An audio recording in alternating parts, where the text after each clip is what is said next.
Halo semua, siswa-siswi SMK Yos Kawunganten. Selamat bertemu kembali dengan saya di pembelajaran jarak jauh PJJ Simulasi dan Komunikasi Digital atau yang sering dikenal dengan SIMDIK. Hari ini saya akan melanjutkan kembali penjelasan materi tentang materi SIMDIK yang pertama, yaitu pengembangan ide. Kalau di presentasi saya yang pertama, itu saya sudah memberi gambaran singkat penjelasan tentang apa itu ide, apa itu logika, apa itu algoritma. Ya, karena fokus pembahasan kita di KD yang pertama ini adalah tentang menerapkan logika dan algoritma komputer. Di penjelasan yang lalu saya sudah menyampaikan bahwa logika itu adalah berkaitan dengan kemampuan berpikir seseorang untuk menghasilkan sesuatu kebenaran. Dengan belajar mengembangkan logika, seseorang akan menjadi orang yang punya kepribadian yang cerdas dan punya kemampuan berpikir secara masuk akal dan bernalar.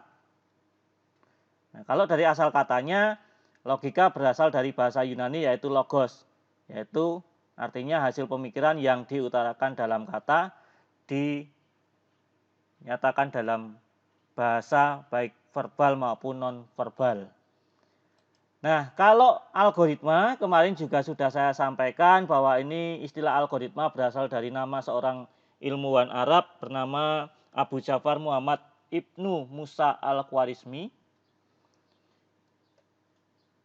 di mana kemudian oleh para ahli dibuat berbagai macam definisi tentang algoritma juga, dan disimpulkan bahwa logika dan algoritma itu adalah ilmu yang mempelajari cara penyelesaian suatu masalah berdasarkan langkah-langkah terbatas yang disusun secara sistematis dan menggunakan bahasa yang logis dengan tujuan tertentu. Atau lebih khususnya, kalau algoritma adalah serangkaian langkah-langkah yang disusun menjadi urutan logis kegiatan untuk mencapai tujuan. Nah, setiap hari kan kita, manusia ini selalu melakukan berbagai macam aktivitas, kegiatan, di mana dalam melakukan aktivitas seseorang itu akan memilih mana yang akan dikerjakan lebih dahulu, mana yang belakangan. Misal ketika Anda bangun pagi, ketika Anda akan melakukan sarapan, ketika Anda ingin mengikuti pembelajaran jarak jauh, itu pun juga ada serangkaian aktivitas yang harus Anda kerjakan. Nah, algoritma ini akan menjadi sebuah algoritma yang baik jika merupakan tindakan yang benar dan masuk akal. Dalam mengkomunikasikan sebuah algoritma, manusia dapat menggunakan beberapa cara. Salah satunya menggunakan bahasa natural atau bahasa alami, yaitu bahasa yang mudah dimengerti, dipahami oleh manusia, ya bahasa kita sehari-hari. Misal menggunakan bahasa Indonesia, atau kalau orang Jawa ya pakai bahasa Jawa. Nah, selain menggunakan bahasa natural, mengkomunikasikan algoritma ini juga bisa menggunakan bagan alir atau dikenal dengan istilah flowchart. Kalau kaitannya dengan teknologi komputer, dunia komputer, maka mengkomunikasikan algoritma dapat menggunakan pseudocodes dan bahasa pemrograman. Nah, ini merupakan bentuk-bentuk penulisan algoritma dengan struktur dan cara yang bisa dipahami oleh komputer. Nah, untuk saat ini nanti kita akan membahas dua dari 4 cara mengomunikasikan algoritma ini yaitu menggunakan bahasa natural dan bagan alir. Nah, sedangkan algoritma yang akan paling mudah dibaca dan dipahami itu adalah menggunakan bagan alir. Apa itu bagan alir? Nah, ini adalah contoh bagan alir. Kalau Anda lihat di sebelah ini, saya tampilkan bagan alir sebuah proses siswa berangkat ke sekolah. Lalu apa itu bagan alir? Nah, bagan alir atau flowchart itu merupakan sebuah bagan yang menunjukkan aliran algoritma dan menampilkan langkah-langkah penyelesaian terhadap suatu masalah. Itu pengertiannya. Nah, terdapat beberapa alasan kenapa seseorang itu menggunakan bagan alir atau flowchart ini. Karena dengan menggunakan bagan alir, itu bisa menjadi sebuah dokumentasi proses. Nah, langkah-langkahnya itu menjadi jelas. Proses-prosesnya itu mudah dipahami. Kemudian yang kedua, untuk petunjuk dalam memecahkan suatu masalah. Maksudnya bagaimana? Nah, runtutan sebuah langkah penyelesaian masalah itu dapat mudah dipahami seseorang dengan melihat urutan-urutan yang dibuat dalam bagan alir tadi. Nah, lalu yang ketiga, bagan alir itu biasa digunakan oleh orang-orang yang bergerak dalam hal pemrograman komputer. Sebelum mereka menciptakan sebuah program, biasanya akan membuat desain rancangan programnya itu dalam bagan alir juga. Dan yang keempat, mengomunikasikan hal-hal yang sifatnya prosedural. Nah, untuk kalian yang di rumah sudah meminjam buku simulasi dan komunikasi digital kelas 10 terbitan Erlangga, silakan nanti untuk mengenai materi logika algoritma termasuk tentang flowchart atau bagan alir ini bisa kalian pelajari lagi, baca lagi di halaman 3 sampai dengan 11. Itu di situ materinya sudah sangat jelas. Nah, jenis-jenis flowchart atau bagan alir. Nah, nanti ada macam-macam jenisnya. Yang pertama ada bagan alir sistem. Modelnya seperti apa sih? Nah, ini model dari bagan alir sistem. Yang kedua, bagan alir dokumen. Nah, seperti ini contohnya. Yang ketiga, ada bagan alir skematik. Contohnya seperti ini. Yang keempat, ada bagan alir program. Contohnya seperti ini. Dan yang kelima adalah bagan alir proses. Nah, inilah contoh bagan alir proses. Nanti kalian juga akan saya minta untuk mempraktekkan bagaimana membuat sebuah bagan alir dari 5 contoh ini salah satunya saja, tidak perlu semuanya. Nah, untuk membuat bagan alir kita tidak bisa langsung asal memilih bentuk, misalnya pakai persegi panjang, pakai jajaran genjang, pakai bentuk lingkaran. Karena setiap bentuk simbol bagan alir nanti punya fungsi yang berbeda-beda. Tidak boleh asal dipakai. Karena salah menggunakan bentuk berarti artinya juga sudah berbeda. Nah, maka nanti kalau kalian masih belum paham, belum jelas, di buku Simdik terbitan Erlangga itu ada di halaman 9 sampai 10 di tabel, itu bisa Anda baca lagi bentuk-bentuk bagan alir. Nah, ini saya tampilkan beberapa. Yang pertama itu ada bentuk terminator. Bentuk terminator ini biasa dipakai dalam bagan alir atau flowchart untuk mengawali dan mengakhiri. Jadi ditampilkan di paling atas dan paling bawah, paling awal, paling akhir dari sebuah flowchart atau bagan alir. Kemudian ada bentuk persegi panjang, itu namanya proses. Simbol ini nanti menyatakan proses yang dilaksanakan pada tahap tertentu. Kemudian yang ketiga ada bentuk decision. Nah, itu dipakai untuk menuliskan sebuah keputusan. Simbol ini untuk pengambilan keputusan terhadap suatu kondisi. Nah, dua keadaan yang harus terpenuhi adalah ya atau yes. Jika dalam pengambilan keputusan menghasilkan keadaan benar, dan tidak atau no jika pengambilan keputusan menghasilkan keadaan salah. Lanjut, ada simbol panah, tidak kalah penting. Simbol panah ini adalah simbol yang nanti menunjukkan aliran dari algoritma, dari flowchart ini, flow direction. Jadi simbol anak panah ini dipakai untuk menghubungkan dari satu proses ke proses yang lain, atau dari langkah yang satu ke langkah yang lain. Ada simbol manual input, ada simbol manual operation. Nah, ini bisa Anda baca ya, penjelasannya ada di sini, kegunaannya untuk apa. Kemudian ada simbol preparation. Nah, simbol preparation itu nanti mempresentasikan persiapan yang dapat dilakukan sebelum menuju ke langkah berikutnya. Ada simbol bentuknya lingkaran, namanya konektor on-peak reference, dan ada simbol namanya off-peak konektor atau off-peak reference. Nah, simbol konektor ini digunakan untuk menghubungkan suatu langkah dengan langkah lain dalam sebuah flowchart. On-peak digunakan sebagai titik awal penghubung suatu langkah, biasanya pada halaman yang sama.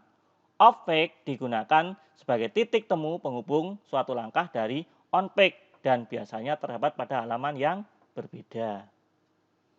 Ada simbol anotasi yang mempresentasikan informasi, deskripsi, tambahan, komentar, atau catatan penjelasan. Seperti ini bentuknya. Terus nanti masih ada simbol subproses. Nah, subproses di sini simbol ini dibuat menjadi lebih detail ya, untuk membuat sebuah bagian-bagian dari sebuah proses itu menjadi proses-proses di dalamnya. Jadi kalau sebagai contoh gambar di atasnya ini, mandi, sarapan, ini menggunakan simbol subproses. Kenapa? Karena dalam proses mandi sendiri aja sudah ada tahapan-tahapan, mulai dari masuk ke kamar mandi, menanggalkan pakaian, menyiramkan air ke badan, memakai sabun, membilas sabun, mengeringkan badan dengan handuk. Nah, itu kan ada proses-proses di dalamnya. Maka simbolnya simbol subproses. Nah, ada simbol dokumen. Nah, digunakan untuk menunjukkan penggunaan dokumen yang terkait, misalnya berupa masukan atau hasil dari proses. Simbol data. Simbol ini menyatakan data tertentu yang terkait pada sebuah flowchart. Kemudian ada simbol pangkalan data atau database, menunjukkan pemakaian database pada sebuah flowchart. Terus simbol tampilan atau display, ini menyatakan peralatan output, misalnya layar TV. Nanti ada simbol kartu juga, menyatakan kartu dapat digunakan untuk masukan dan keluaran. Ya, mungkin simbol yang saya tampilkan di sini dengan yang di buku jumlahnya berbeda, tapi kalau yang di buku SIMDIK itu adalah beberapa simbol yang paling sering digunakan di buku SIMDIK. Nah, sekarang contohnya, misal studi kasusnya seperti ini. Anda disuruh membuat algoritma dengan menggunakan bahasa natural dan juga menggunakan bagan alir atau flowchart tentang cara menghidupkan komputer. Maka penyelesaiannya seperti ini. Kalau Anda diminta membuatkan algoritma dengan bahasa natural, bahasa alami, bahasa yang sehari-hari kita pakai, bahasanya manusia, maka kita bisa membuatnya menjadi seperti di tampilan ini. Pertama, siapkan perangkat yang dibutuhkan. Apa saja? Ada CPU, kabel, monitor, keyboard, dan mouse. Langkah kedua, sambungkan atau hubungkan perangkat-perangkat tersebut. Nah, hubungkan monitor dengan CPU menggunakan kabel. Hubungkan mouse dan keyboard ke CPU. Hubungkan monitor dan CPU ke sumber listrik. Lalu selanjutnya, setelah semua komponen terhubung, tekan tombol power pada CPU. Diikuti juga menekan tombol power pada monitor. Nah, langkah selanjutnya adalah tunggu beberapa saat, komputer akan melakukan POST, Power on Self Test. Ya, tahap membaca hardware software yang terdapat pada komputer itu. Setelah semua tahap ini selesai, maka komputer sudah menyala dan komputer siap digunakan. Itu algoritma kalau dikomunikasikan menggunakan bahasa natural atau bahasa alami contohnya. Nah, kalau kita ubah menjadi menggunakan bagan alir atau flowchart, bentuknya simbol-simbol yang dipakai menjadi seperti apa? Lihat gambar di sisi sebelah kanan. Di situ ada star, simbol terminator yang dipakai. N juga simbol terminator, karena tadi simbol terminator dipakai di awal dan akhir. Kemudian ada simbol siapkan CPU, kabel, monitor, keyboard, dan mouse. Simbolnya simbol apa? Preparation. Di mana simbol ini,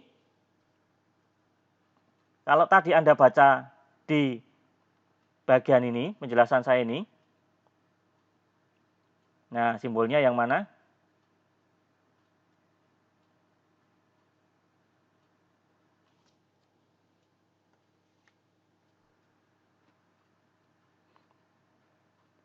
Nah, simbol preparation ini kebetulan tidak saya muat ya. Oh maaf, saya muat ini. Nah, simbol preparation itu merupakan simbol yang mempresentasikan persiapan yang dapat dilakukan sebelum menuju ke langkah berikutnya. Jadi tahap persiapan, makanya digambarkan seperti ini.